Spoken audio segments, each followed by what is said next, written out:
किसी जंगल में एक शेर रहता था। एक दिन वह शेर अपना भोजन करने के बाद एक पेड़ के नीचे सो गया।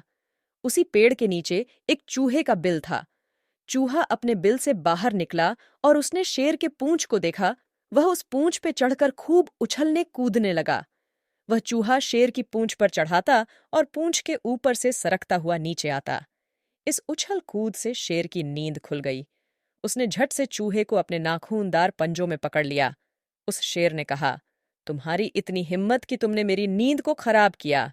अब बताओ, मैं तुम्हारे साथ क्या करूं? चूहे ने डरते हुए कहा, महाराज, मुझे माफ कर दीजिए।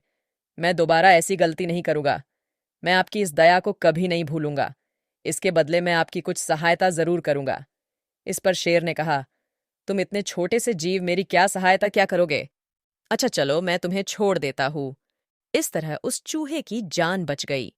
अभी कुछ ही दिन बीते थे कि शेर एक जाल में फंस गया।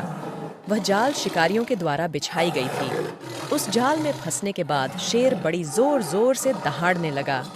यह दहाड़ जंगल के सभी जानवर सुन पा रहे थे। यह आवाज चूहे को सुनाई दी।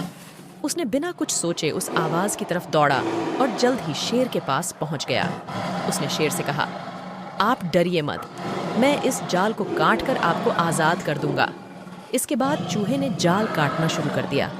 कुछ ही देर में चूहा उस जाल को काटकर शेर को आजाद कर दिया। शेर ने कहा, तुम वही चूहे हो ना जिसे मैं मारने वाला था? चूहे ने कहा, जी महाराज। शेर को अपने व्यवहार पे बहुत ही पछतावा हो रहा था।